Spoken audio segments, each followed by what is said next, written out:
As cars rumble along a busy motorway from Calais to Reims, close by are two of the smallest Canadian cemeteries of the Great War. What were Zivy and Lichfield craters? And how did the Canadian heroes who took Vimy Ridge in 1917 come to be buried here? I've just come back from my latest visit to the old front line. It'll probably be my last of this year. Foreign travel regulations have changed once more, making visits across there a little bit more difficult, and it'll probably be the beginning of next year before I get to return. It was a good few days, pottering along northern France, different parts of the old front line, from the behind the lines area near to Bethune, on the forgotten front sector, then out onto the Loos battlefields, and some time around Arras and Vimy Ridge, of which leads us on to this week's podcast. And then down on the Somme, we stayed in a really nice little gîte at Gomacourt, myself and my old friend Andrew, who I was at school with. We travelled together on that very first trip to the battlefields in 1982, thanks to our teachers at school. So it was good to be back on the ground with Andrew once more, and following some of the stories of Canadian soldiers that he'd been researching. We just found ourselves pottering, really, in some respects, stopping at cemeteries that we came across, visiting some new sites, going back to old places that we've been to before, and very often finding new things there. I think this is one of the great pleasures and the great experiences of visiting the battlefields of the Great War, is that no matter how many times you've been to a place, you always feel as if you come away with something new, some fresh anecdote, some discovery on a headstone, an inscription, the details of a soldier, a faded photograph tucked into a cemetery visitor's book that someone has left behind, bringing a face to that soldier. And it's all part of the continual learning and understanding of this subject that, if we open ourselves up to it, we will always have. And as well, for me, going back to the landscape of the Great War, the Western Front, and seeing it in quite a few different types of weather. We certainly had a lot of weather last week, from snow when we first arrived as we came up over the Calais hills, to sleet on the battlefield near Loos, to rain, to wind, and to sunshine as well. Sunshine on the days that we spent around the Somme and near to Vimy Ridge. And at Vimy, we found that we had the entire battlefield almost to ourselves. We parked up and we walked and we went down to some of the isolated cemeteries that form part of the Canadian Memorial Park.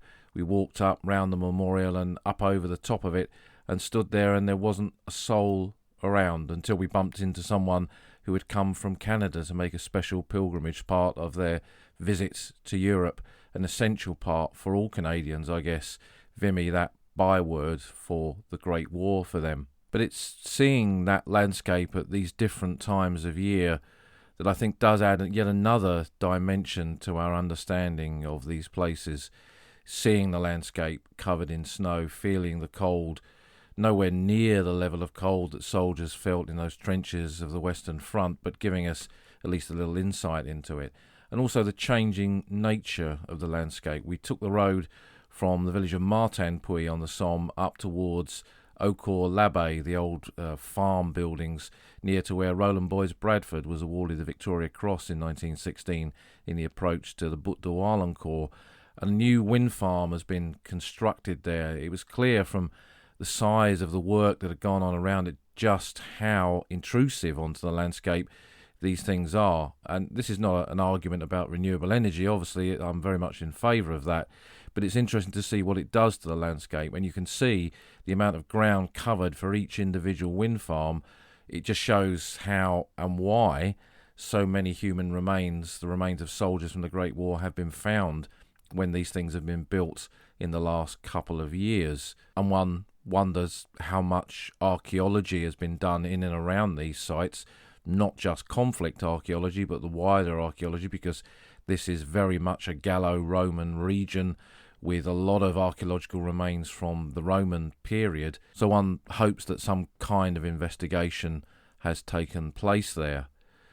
But the landscape of the Western Front has been changing every year of the nearly 40 years that I've been visiting it. And when I look back, as I've said before on this podcast, to my old chums, John Dray and Tony Spagnoli, John Giles, Rose Coombs, Martin Middlebrook, all of those will have seen so many changes as well. Life, as we find, never really stands still. And although the modern world intrudes upon the landscape of the Western Front, there are still plenty of places that we can go to escape from that world, if you like, and perhaps connect with the old world of the soldiers who marched along those roads during the Great War. So although it might have been my last trip for a while, walking the ground again gave me fresh inspiration for the podcast. And for the rest of this month of December, the weekly podcast will continue right up to Christmas Day. I'm aiming to have another podcast supporters evening for those of you who are kind enough to support the podcast via Buy Me a Coffee or Patreon, and details of that will be announced on that platform shortly. Then there'll be a little bit of a break, a mid-season break, and we'll resume again in the new year. And I know in quite a few recent episodes I've promised to return to different subjects, and we will be doing that during the course of early 2022, as well as having some fresh new ideas and new subjects to talk about as well. But for now, it's time to strap on our virtual boots, pick up our virtual pack, and head out onto the ground close to Vimy Ridge.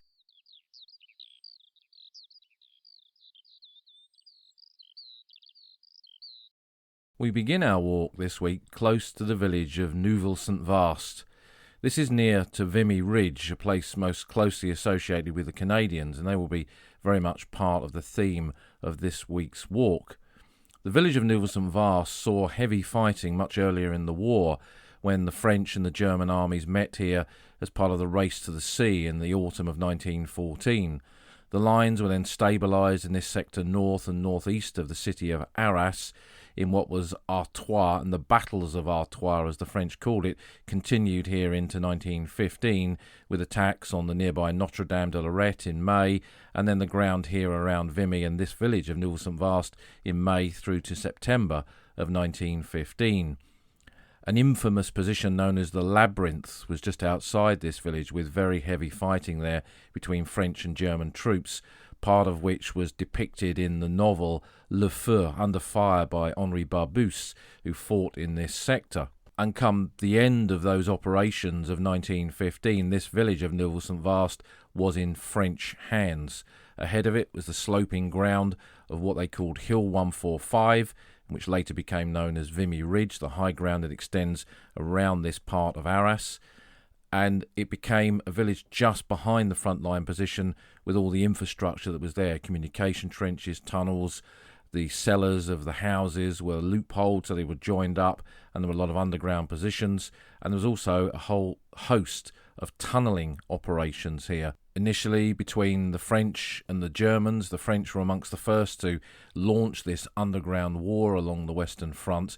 And these were not big mines like the ones at Messines in 1917 or Lochnagar and Hawthorne Ridge on the Somme.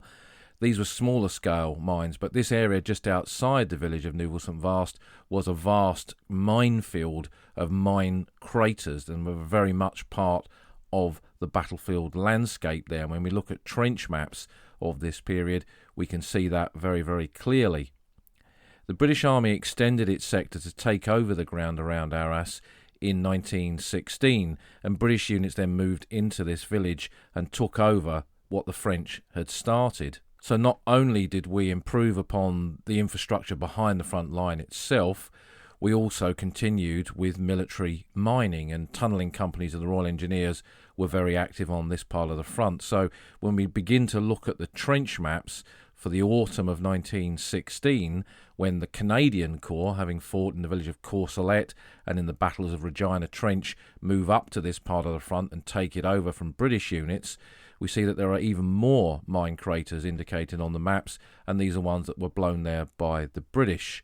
So when the Canadians came here and took over this sector, they found right up in front of Hill 145 on what is now Vimy Ridge, they found frontline positions very, very close together, often separated by a mine crater, and in this area just outside the village of Neuville-St-Vaast, they found whole areas where the battlefield was pockmarked by these small mine craters.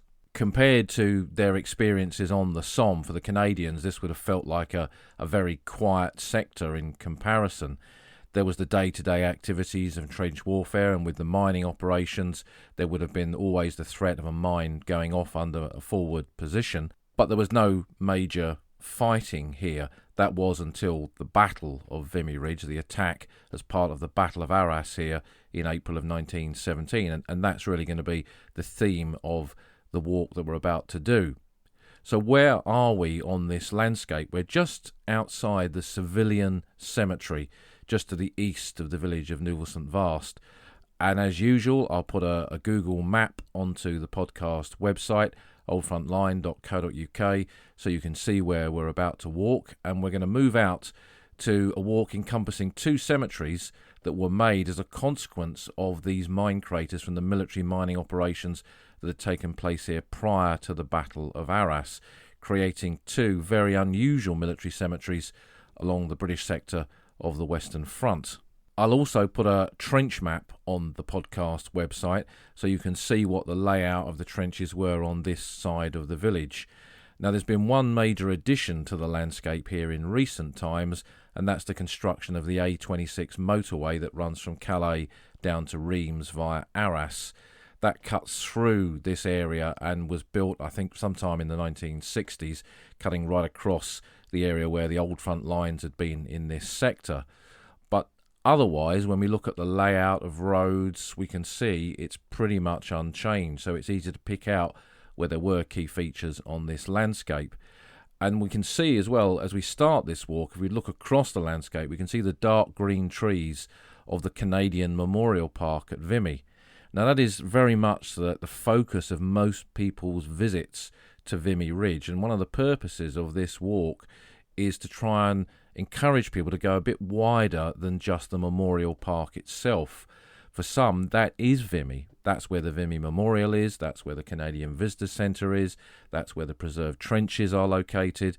But the Vimy battlefield was massive. It extended from in the north, close to the Bois-en-Ache and the Pimple, near to Givenchy-en-Goële, the village just behind the German lines there, right across the high ground of Hill 145, and then down towards the village of Tellu, which we're close to now, Thalus, and then over towards Farbus and Farbus Woods and the southern end of the ridge.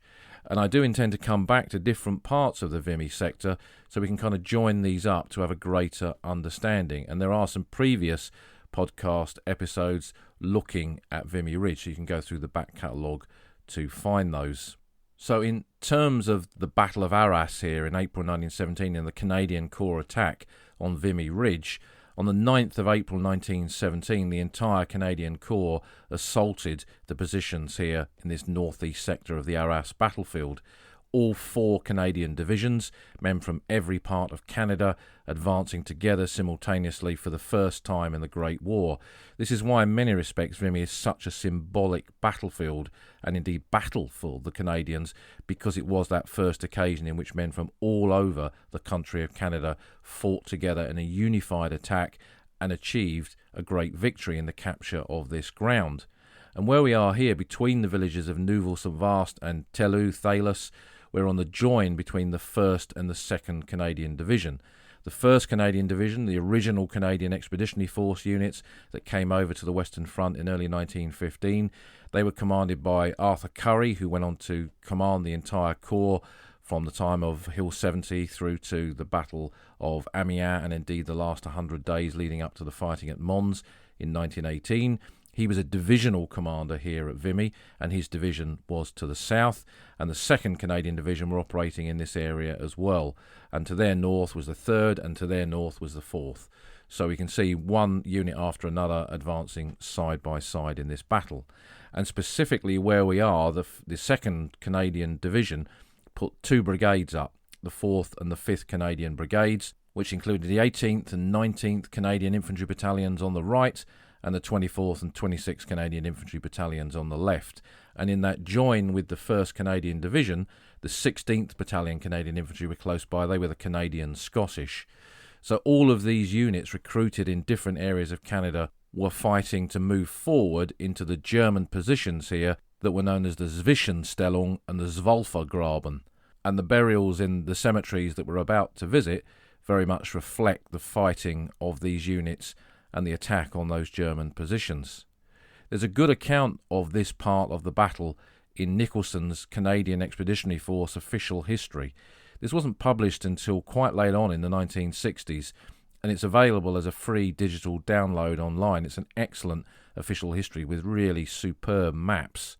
And this is Nicholson's overview of the ground where we're standing now. In the right centre of the Corps attack, Major General Burstall's 2nd Division, advancing on a 1,400-yard front with 4 battalions forward, the 18th and the 19th Battalions of the 4th Brigade and the 24th and 26th Battalions of the 5th Brigade, had much the same experience. Walking, running and occasionally jumping across no man's land, the men followed closely the whitish-grey puffs that marked the exploding shrapnel of the barrage. Cooperating aeroplanes swooped low, sounding their klaxon horns and endeavouring to mark the progress of the troops in the driving snowstorm. As we have seen, the 8 tanks attached to the division had been unable to negotiate the gripless mud and the deep shell craters, and were left behind early in the battle. Opposition stiffened at the 2nd German line, and as on other sectors of the front, only timely acts of individual daring and initiative kept the advance moving. And indeed it's some of those individual acts of bravery that we'll look at as we visit these 2 cemeteries in this walk. But after the battle here, this was a successful battle. How were the dead buried, and how does that reflect upon the cemeteries that we're about to see? Well, by this stage of the war, not just in Canadian units, but across the entire British Expeditionary Force, you see the beginning of the appointment of divisional burial officers, whose task it was to follow up an advance and properly bury the dead. If we look at earlier battles of the war, very often that burial had been haphazard, as and when it was possible, as and when it was safe for the survivors to bury the dead, and often burial sites were not properly marked, not properly recorded, and graves were lost. One of the reasons why we have so many names on memorials to the missing, and why archaeological work today continues to recover and uncover grave sites like this. Here at Vimy, the Canadian Corps burial officers went forward, and with such a successful advance in its early stages, pushing the Germans back to a point where it was safe to send teams out to recover the dead, they could go across this ground into the areas where the fighting had been at its heaviest, recover the dead and properly bury them. And this is one of the reasons why there are so many Canadian burial sites scattered across Vimy Ridge, from the Givenchy Cemetery up near the Pimple right down to the southern cemeteries like Bois Carré on the other side of Thalys.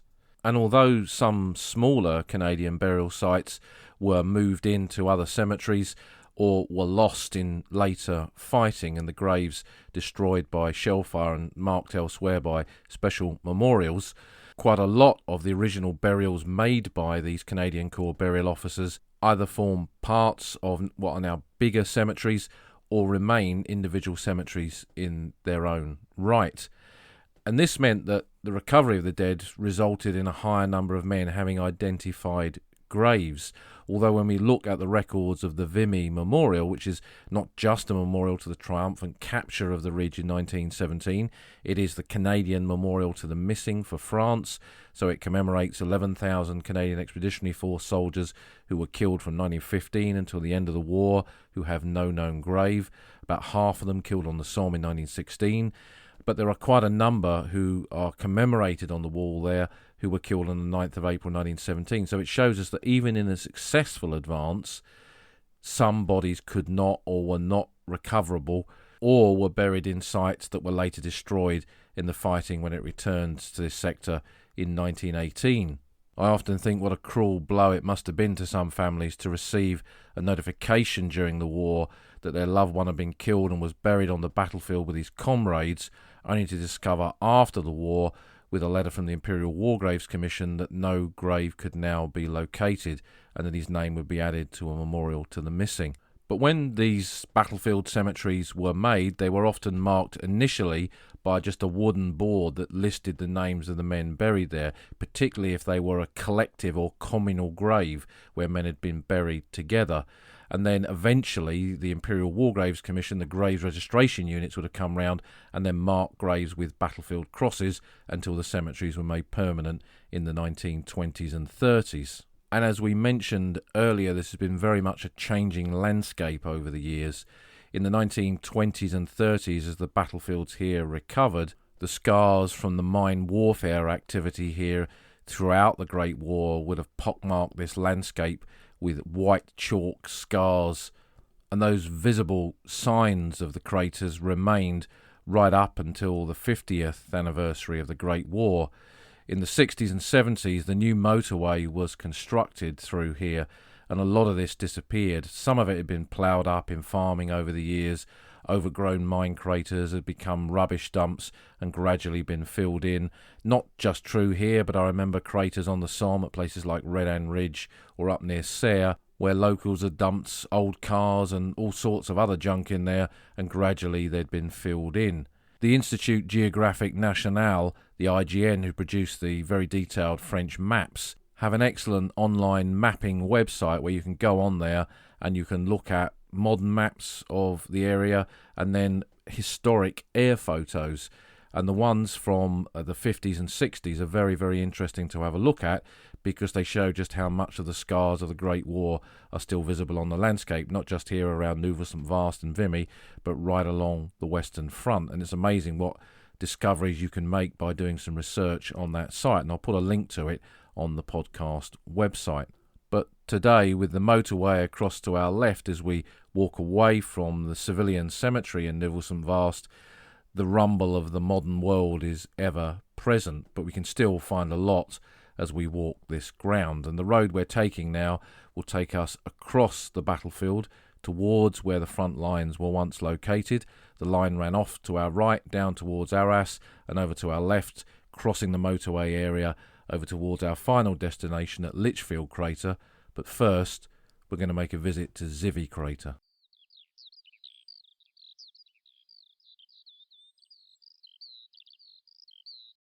We've walked now down to the entrance of Zivy Crater Cemetery. So what was Zivy Crater? This was actually a British mine crater. It was blown by the 181st Tunnelling Company of the Royal Engineers with a £3,000 charge on the 12th of June 1916.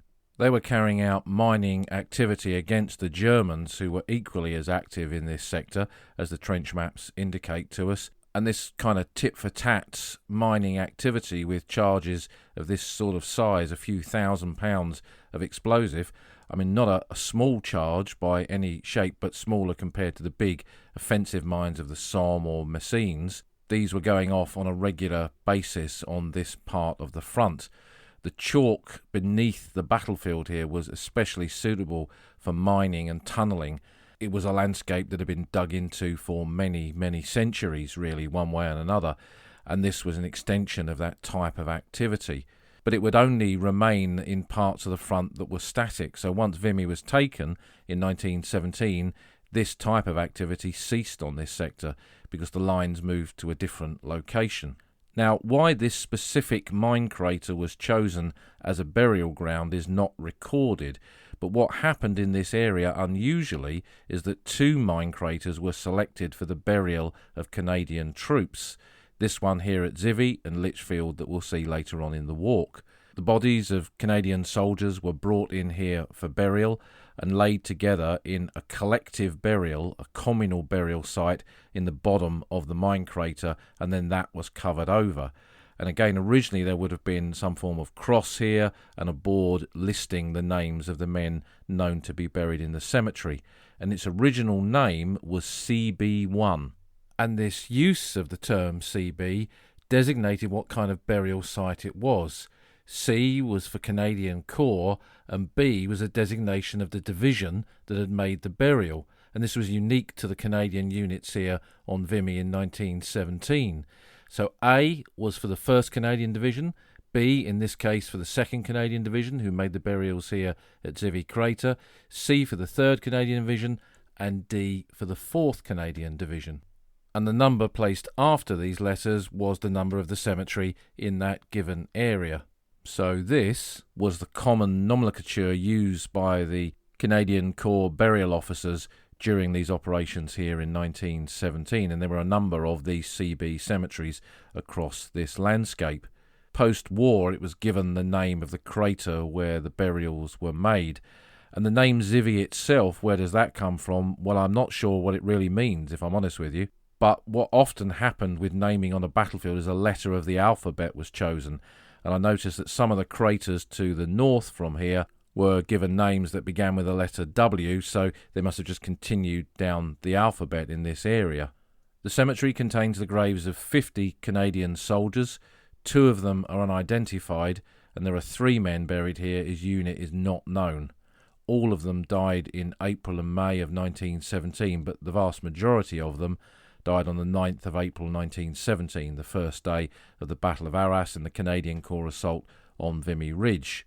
There are no headstones in this cemetery, and that is the same, with one exception, in Lichfield Crater Cemetery as well. Because it was a collective burial, a type of mass grave, that was not chosen as the form of memorialisation when the cemetery was made permanent after the war. Instead, they chose a screen wall, so a wall listing by name the men known to be buried in the cemetery, and there are 48 names on that screen wall here at Zivy Crater. So who are the men buried at this cemetery?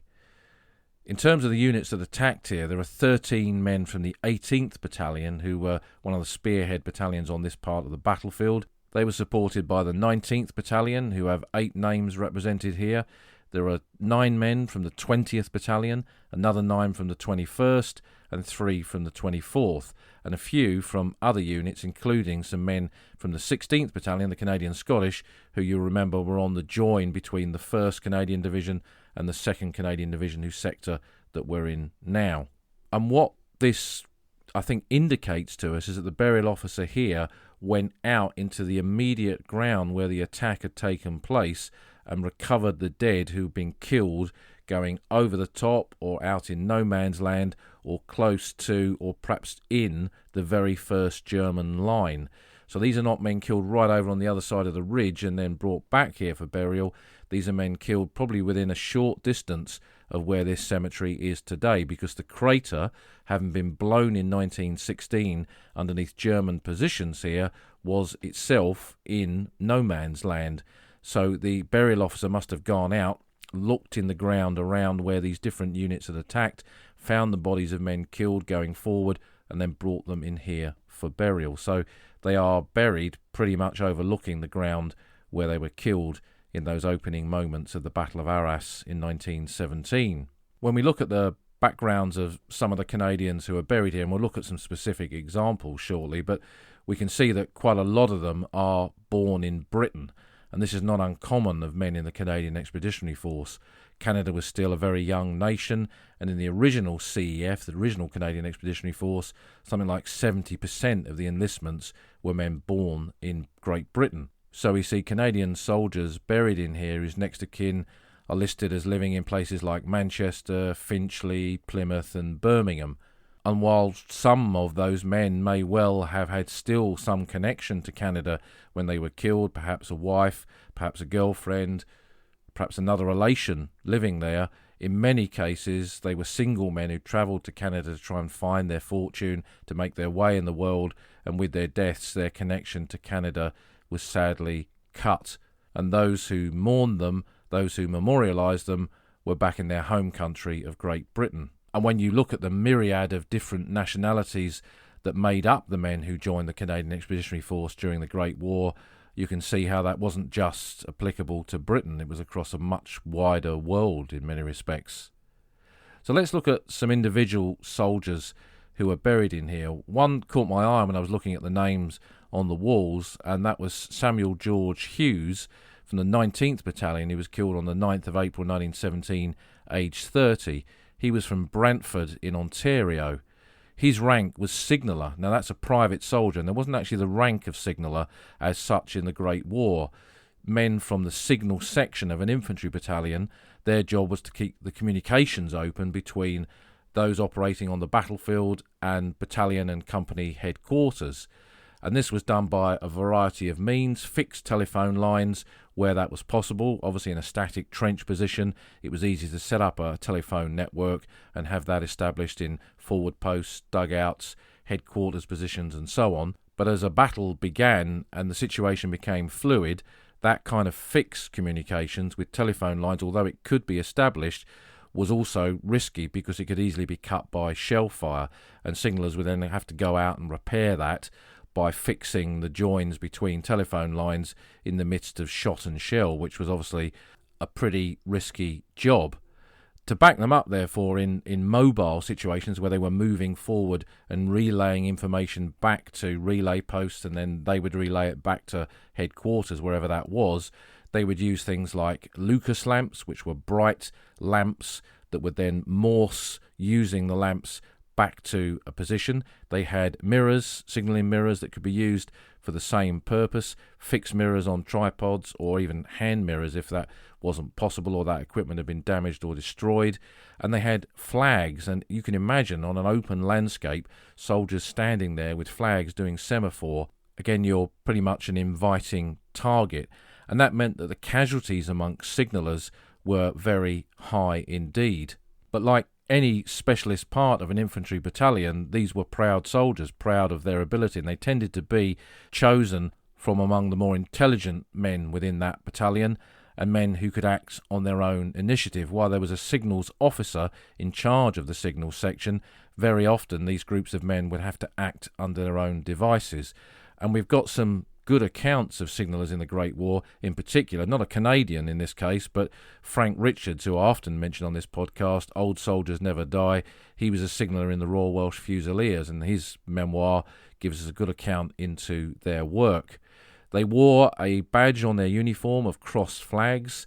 There was a brass version, and there was also a bimetal version that had the white and the blue insignia on it, which was also part of the brassard, the armband that they wore, that marked them out as signallers. And you often see this in photographs of the Great War. Obviously in the black and white images you can't see the colours, but you can see that it's a two-colour armband that they're wearing. And this type of battlefield signals was a really important part of the way that battles were directed and communication was given from the actual front line back to headquarters. In an infantry battalion, signallers like Samuel George Hughes is commemorated here.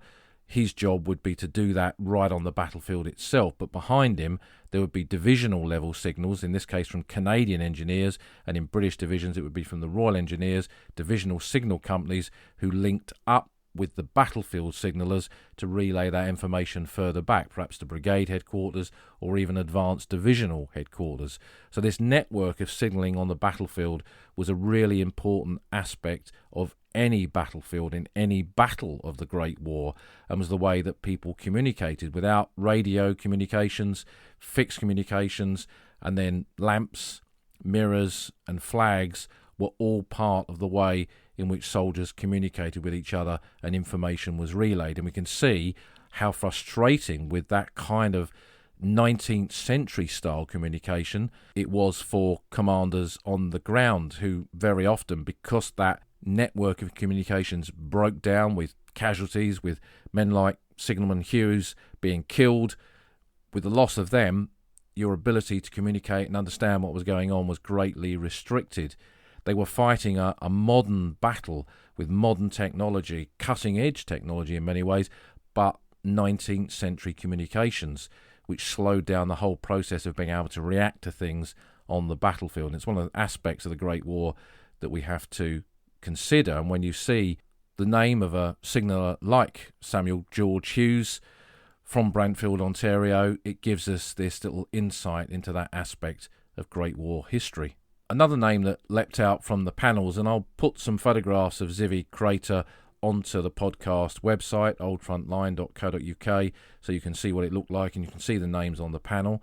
One that stood out was a man who served under a different name, Sergeant Henry Leeb, who served as Leary. He was killed with the 18th Battalion, who led the advance in the area where we are now, on the 9th of April 1917.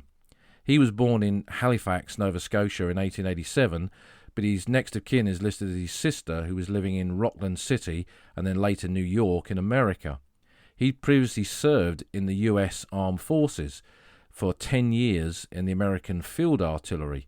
And a lot of men who joined the Canadian Expeditionary Force did have previous military service, very often in British units. Units like the Princess Patricia's Canadian Light Infantry were made up almost entirely of men that had served in the British Army.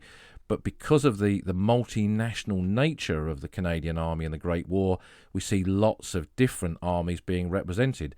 I've seen the Russian Imperial Army being listed as a previous military unit that a man served in, the French Army, the Belgian Army, and all sorts of other armed forces. And with a large number of American citizens or people living in America that crossed the border and came and joined the Canadian Army at the beginning of the Great War, we see that represented in the enlistments as well. He was shown as a blacksmith when he joined the army, and it's quite possible, I guess, considering that he served in the US Field Artillery, that his job had been working with horses with their field guns. He later married Anna, and Mrs. Anna Lieb is shown as living in Hartford, Connecticut in America, so his continuation of a connection to America was very much continued through the latter part of his life until he was killed here on the battlefield. And I guess that he's not memorialised in Canada, but perhaps he's listed on a memorial in America. He originally joined the 76th Battalion of the Canadian Expeditionary Force in 1915 and then came across to Britain in 1916 as a reinforcement draft. He was then posted to the 18th Battalion on the Western Front on the 4th of August 1916 and joined them just prior to their attack at Courcelette on the 15th of September 1916. He fought through those actions and was recommended and awarded the Military Medal for his bravery in the fighting at Courcelette and promoted in the field to the rank of sergeant following the death of probably his platoon sergeant. So an interesting character with connections to America, previous service in the American Army, but it was his served as that caught my eye. Why does a man change his name? Well, with a name like Lieb, which may have Jewish ancestry in it, but also, of course, sounding a bit Germanic, it could be that he chose not to serve under that name, even though that given his wife's name, he continued to use that in civilian life. It's interesting that you see served as the change of name by a soldier quite a lot in the Canadian forces. Whether that reflects the frontier nature of Canadian society at that time, I'm not sure. But why does a man change his name? Many did it because they were too young or too old to serve, perhaps on the run from the authorities or the law, from their wife, from someone else's wife. I mean, life was just as complex 100 and so years ago as it is today, so there can be all sorts of reasons. But changing your name from a Germanic-sounding name was something that many people did at both ends of British society, for example. And when we look at the other burials that are here and we look at the backgrounds to them, and the Canadian soldiers in the Great War are very easy to research. All of their service records are available online as free digital downloads in colour, so you can get a lot of detail about these men and the kind of backgrounds that they came from. And if we look at just a sample of them, we see that the vast majority of them are veterans of both the Somme and had served in the Ypres salient in the quiet periods before the Battle of the Somme. As all of the battalions that are represented here had taken quite heavy casualties in the fighting at Courcelette and Regina Trench, some of those who were buried here were post-Somme reinforcements, men who'd come over from depot units in Britain or had been sent out from Canada via Britain to replace the losses in the battles of 1916. So some had actually only been here just for a few months prior to the attack on Vimy Ridge. This was their first big battle and sadly their last. One thing that's worth remembering when we look at these names is that every single one of these men was a volunteer. Conscription was not introduced in Canada until after the Battle of Vimy Ridge. I think it was August 1917 when it was made law. So for most of the Great War, the Canadians, who were very often at the tip of the spear in terms of the battles on the Western Front, were a volunteer army, something that the men who served in it were very, very proud of. So we'll close the gate at Zivy Crater. We'll return to the roads. We have to go up onto the road just above the cemetery that goes over the motorway now and down into the neighbouring village, which is Tellu, Thalus, and that'll be our next stop.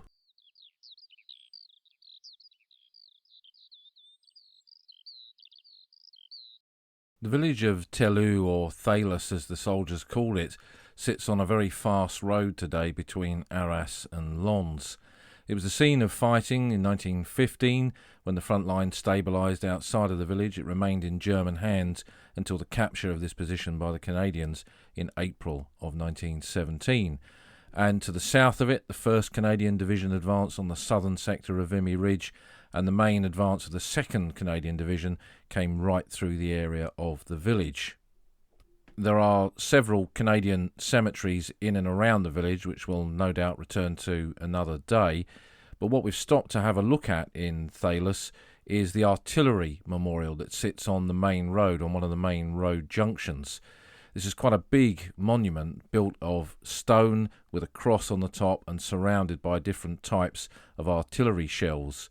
I think most people probably just drive past it, but it's actually a very early memorial. Incredibly, it was constructed in February 1918, before the end of the war, when this was a position now behind the Canadian front line. The Canadians had gone on after Vimy to serve in the Battle of Hill 70 in August of 1917, and then in the 3rd Battle of Ypres in the advance on Passchendaele village in October and November of that year. And after the actions there, they returned to the Vimy sector. Now, Vimy Ridge was then behind them, and they were in the plain facing Douai and the ground around Lens. But this position was away from their battlefield area and safe enough to build a monument of this shape and size. And Arthur Currie, who was by now the Canadian Corps commander, having commanded the 1st Canadian Division here in the Battle of Vimy Ridge in April 1917, he came here to unveil this memorial. So this is an original wartime monument, something I'm sure that many people are not entirely familiar with. And it was put up to commemorate the work not of the infantry battalions, not of the tunnellers, not of the medics or anyone else, but the artillery. It's an artillery memorial, because one of the keys to success at Vimy in 1917 was the implementation of artillery. I think something like 1 million rounds were fired along the Vimy sector at the German defences here.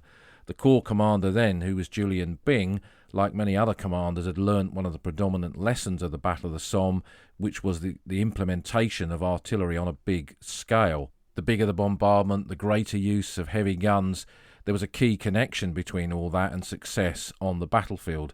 Artillery, throughout the war, really, was the king and queen of the battlefield. Most men were killed or wounded by artillery fire, not by machine guns, not by bayonets, not by gas, but by artillery, whether that was high explosive or shrapnel. So when the staff officers of the Canadian Corps began to plan the attack on Vimy Ridge, artillery was very much at the heart of that plan, and the implementation of things like creeping barrages, the greater use of shrapnel to more effectively cut the German wire, and the concentration of heavy guns from siege units to knock out key German strongpoints, whether they were machine gun posts or bunkers or headquarter positions or Minenwerfer trench mortar positions. The use of artillery to create this sort of orchestra of guns, each type of gun doing its own specific work, the 18-pounders, the field guns being used to fire the shrapnel or bombard the trenches, and the bigger guns to go for these specific targets, particularly the ones that were very heavily defended. This was all part of the change in the use of artillery that had taken place between the Somme and the later battles of the war, which gradually would be perfected as the war went on. So considering how important artillery was, I don't think it's any kind of accident that one of the first memorials placed on this battlefield was a memorial to the Canadian gunners, but not just Canadian gunners, because in the fighting for Vimy Ridge, the Canadian Corps had British assets loaned to it, infantry units, but also a lot of artillery, particularly heavy artillery. So several British heavy artillery groups with siege guns and heavy guns were brought up to take part in the bombardment. One of my veteran friends, Malcolm Vivian, was a siege gunner officer in the 96 Siege Battery Royal Garrison Artillery, and he'd been attached to the Canadian Corps for the fighting here at Vimy and later at Hill 70 as well. He'd seen it firsthand as a forward observation officer in a dugout at Gomacourt on the 1st of July when he watched the London lads go into the attack there and take heavy casualties, and later at the end of the Battle of the Somme on the 13th of November when he watched the Hull POWs advance through the mud at Serre and get slaughtered. how important it was to have an effective artillery barrage, and that the work of forward observers and the signalling teams that he was a part of to direct that artillery, how vitally important that work was. And it would lead not here at Vimy, although his unit supported the Canadians, but in the Canadian attack on Hill 70, when his siege gun positions came under German counter-battery fire, and he ran out in the midst of that fire, picking up the bag charges that fired the shells from their 9.2-inch howitzers. If a German shell had struck one of those, it would have created a mighty explosion that would probably have destroyed the gun. And his mind flashed back to the Somme in 1916, and he saw in his mind's eye the bodies of those men from the London Division and the Hull Powers lying in no man's land, and he rushed out the safety of his dugout, picked up the bag charges and threw them into an empty dugout, stopping the guns from being destroyed. He wanted to make sure that his unit did everything possible to assist the Canadians, and for that he was awarded a military cross. So this is an important memorial to the victory of the Canadians here in April 1917, and that victory greatly contributed to by the implementation and the use of artillery, whether that was Canadian guns and the British guns attached to them. All of it reflected the wider use and the changing use of artillery within the entire British Expeditionary Force along the Western Front, of which the Canadian Corps was a part. So leaving this Canadian memorial, we'll take a little minor road that goes out across the fields towards our final destination, which is Lichfield Crater Cemetery.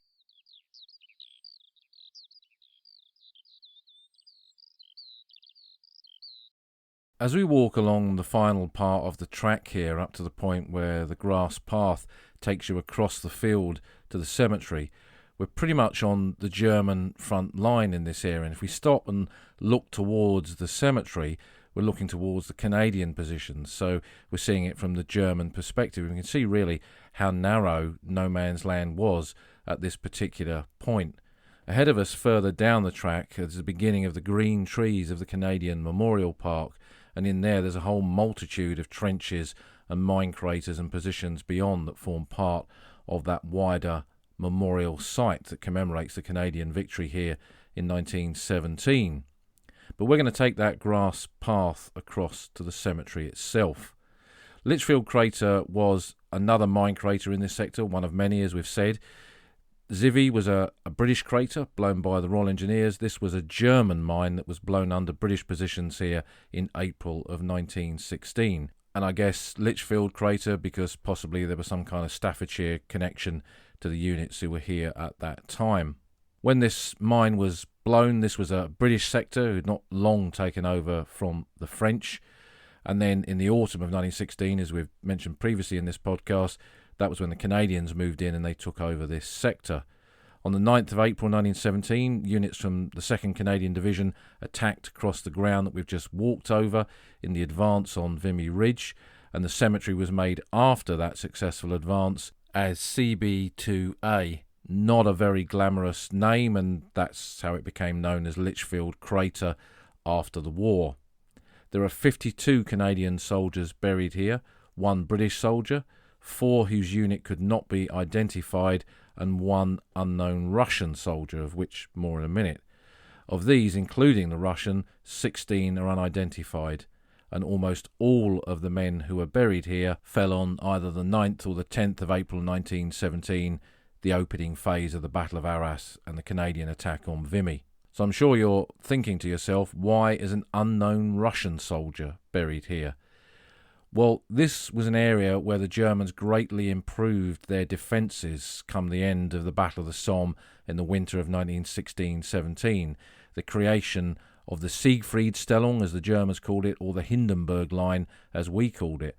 And they brought over, the Germans, a large number of Russian prisoners of war, men who were taken prisoner on the Eastern Front, and brought them over to use as labour troops to help in the construction of the Hindenburg Line defences. And there were quite a few instances on the Arras front that I know of where these Russians escaped their camps, made their way through the German trenches and tried to get across no man's land. There's a grave of an unknown Imperial Russian soldier in the Faubourg-Damiens Cemetery at Arras, for example, who was accidentally killed by a soldier of the 7th Royal Sussex Regiment when him and another man were coming across no man's land in early 1917, and when the Sussex sentry called out as to who they were and they replied in Russian, he probably thought that they were Germans, and he opened fire with his Lewis gun, and one man was killed and the other was wounded. Now, I don't know the circumstances of this Russian soldier's death, but I would guess it could be something very similar. And when you go behind the lines of the German army in this sector, so out towards Douai or down towards Cambrai or beyond to Le Cateau, there are quite a lot of Russian graves in the German cemeteries there of men from these Russian labour units, men who were prisoners of war brought over to work against the conventions of the time for the German army behind the battlefield. So that's the Russian soldier buried here. Unlike Zivy, there is one headstone in Lichfield Crater Cemetery. As you come in and look to your left, you'll see it. This is of a British soldier who is known to be buried here. This grave commemorates Private Albert Stubbs of the 8th Battalion South Lancashire Regiment, who was killed here on the 30th of April 1916, most likely in the localised fighting that followed the blowing of this mine at that time. He was born and enlisted in Stalybridge in Cheshire, and his service papers survive, and we know from those that he worked as a cotton operative in a cotton factory, and he'd previously served in the 6th Battalion, the Cheshire Regiment, which is a Territorial Force Battalion before the war. He joined up as a Kitchener's volunteer in September 1914, and after his training he went to France in January of 1915, posted to a regular battalion, the 2nd Battalion South Lancashire Regiment, and he served with them in the Ypres salient and was wounded at Hooge on the 11th of October 1915. After recovering from that wound, he returned to the Western Front in January 1916, this time attached to the 8th Battalion, who had just taken over this sector of the Vimy fronts north of Arras from the French, and his service record reports that he was reported missing in a mine explosion, which again connects him to the part of the battlefield where we are now. But his is the only headstone here, and when we walk down into the crater to the screen wall, and there are steps going up to the Cross of Sacrifice with 2 stone seats up there where you can sit and look across the battlefield here, and we're very, very close to the motorway, so the thundering roar of traffic is ever present here. When we look at the names on the screen wall, we see that these are men from the left flank of the 2nd Canadian Division attack, and the battalions that are represented amongst the burials here reflect that. These are again, I suspect, men killed in no man's land in crossing this ground on the 9th of April and in the very German front line. We've seen just by walking the path how close the 2 front lines were, and I think the burial officer here, like at Zivy, went out and cleared this battlefield of the men killed in the assault or in the immediate battle in the German forward positions. And what we see represented amongst the names are 9 men from the 21st Battalion and 11 from the 24th Battalion, both of whom who fought in this area pushing forward beyond the German front line. But there's also some from the 25th, 26th and 27th Battalions, Canadian Infantry. And just as with the burials at Zivy Crater, these men give us a good insight into the character of the Canadian Expeditionary Force at this time. So again, we see men from Britain, but also quite a few in here from America, and also Canadian-born soldiers. And this, as you see the war move into its final couple of years, particularly when conscription comes in post-Arras, post-Hill 70, the manpower composition of the Canadian Army on the Western Front changes, and more men are Canadian-born. So when they were killed, unlike the men from Britain or Russia or Belgium or Sweden and all the other nationalities that were reflected in enlistments in the early stages of the CEF, these men have a direct connection to Canada and are very often memorialised in Canada, which some of the others are not. It's a fascinating subject, the whole commemoration of the dead from the Canadian Expeditionary Force in the Great War. And amongst those Canadian burials, we also see several men who were French Canadians, who were from the province of Quebec. Now, there was a French battalion, the Vendus, the 22nd Battalion Canadian Infantry, but a lot of French Canadians were scattered right across Canada, so they ended up joining all sorts of different units, and that's reflected in the burials here. Again, if we look at some of the individual burials and some of the stories behind them, one of the Americans buried here is Private Edward Robertson Askew, who was with the 19th Battalion, killed on the 9th of April 1917, aged 26. He lived in Albany, New York. He'd served as a sailor in the US Navy for 7 years before the Great War. So someone with previous service, in this case, as a sailor rather than a soldier. He joined the 98th Battalion of the Canadian Expeditionary Force, and he came across to Britain in July of 1916 and then was posted to the 19th Battalion in October 1916 as a post-Somme reinforcement, pretty much mirroring a lot of the men buried here who arrived as replacements for the losses at Courcelette and Regina Trench that had been suffered by these battalions in September and October of 1916.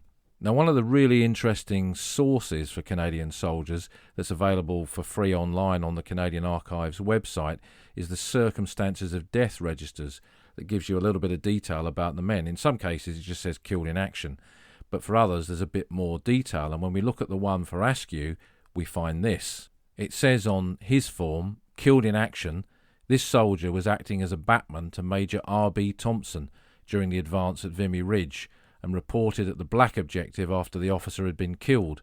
He went back to obtain Major Thompson's personal effects, and when next heard of was buried in Warnerton Crater. As to the actual manner in which he met his death, nothing further is known. And it says underneath, special cross erected at Lichfield Crater British Cemetery. So that extra layer of information you can gather from a source like that, very often those kind of sources provoke more questions than they answer. Askew had gone back to get the personal effects of his officer and was never seen again, likely killed by artillery fire in his attempt to do that. It mentions the name of another crater, which is not far from here. So was he buried there or was he buried here? And was the cross that was here just a memorial cross? It just shows how complex the finding and commemoration of the dead was, both during the war and indeed afterwards. A name that certainly stands out when you look at the soldiers listed on the screen wall here is a Victoria Cross recipient of the Great War, Lance Sergeant Ellis Warwood Sifton. He was killed with the 18th Battalion on the 9th of April 1917, and the award of his Victoria Cross was a posthumous one. He went forward with the men of his battalion, got into the German lines and silenced a German machine gun that had been playing merry hell across no man's land. The Germans then counter-attacked down the trench, and pretty much single-handedly he fought them off with his rifle and his bayonet, and at one stage was using the butt of his rifle like a club to fight the Germans back. And just as his men caught up with him and got into the trench with him, he was shot and killed by one of the Germans who he'd wounded in that fight. His bravery must have been witnessed by the officers of his company who were going forward in the advance, and for pretty much single-handedly taking on the Germans in those forward positions, probably in the trenches very close to the path where we began our walk to this cemetery, he was awarded the Victoria Cross. Sifton was one of those Canadian-born soldiers that was spoken of. He was born in 1891 in Wallacestown, Ontario, and he's listed in his service record as a farmer. He went to the Western Front as an original 18th Battalion member on the 15th September 1915 and served with them at Ypres and Flanders, and then in the battles of the Somme in September and October of 1916. He was promoted to the rank of Lance Sergeant in March of 1917, not long before the attack at Vimy, and his service by then had gone back to October of 1914, so quite an early enlistment in the Canadian Expeditionary Force. He was a Canadian-born farmer, perhaps the spirit of a new Canada. Men like him had taken on the land of that vast nation to try and tame it, to try and make it a new Canada, a different Canada, a Canada emerging in the world, and that now in battles like this and men like Sifton who contributed towards Canadian victory here in the Great War, they'd helped pave the way for Canada in a new century and a new world. And perhaps that's what the whole Battle of Vimy Ridge stands for, not just for the men who were there in 1917, but even for modern Canadians. Vimy marks Canada's first steps in a wider world, perhaps the very beginning of the nation that it is today. And as we stand here and reflect on things like this, we may ask ourselves as well, are these two crater cemeteries unique? Well, they are. There is a Hoog Crater cemetery in Flanders, which many of you may well have visited, but The shape of the crater at the entrance to that cemetery is symbolic. It's not an actual crater, and the men buried in that cemetery are not buried in mine craters as they are here, and there are marked graves there, not names on a screen wall. So these two cemeteries where the dead are buried in actual mine craters and where the design of the cemetery incorporates the shape of that crater, both of these cemeteries were made permanent and designed by the Commonwealth War Graves Commission architect William H. Cowlishaw, who also worked, for example, on the Pozieres Memorial on the Somme. So the shape, the design, the lack of headstones and the incorporation of a screen wall to commemorate the dead are all part of what give these cemeteries their character and their unique nature. And although I've been to both of these sites quite a few times over the years, coming back here recently on this most recent trip made me pause and think about the wider aspects of this part of the battlefield. As we said at the beginning, the pilgrims who normally come here to Vimy quite understandably focus on the Vimy Memorial and the very crest of the ridge. But walking this ground, following these paths and coming out to these cemeteries, shows us how wide the story is and how deep that story is, even on some of the better known battlefields of the Great War like Vimy. Here, despite the rumble of the modern world close by, we can pause and think of those men who gave their all for Canada in the Great War, who made Canada the nation that it is today. Two small, isolated cemeteries that call to us like beacons of the Great War, beacons across that landscape of the old front line.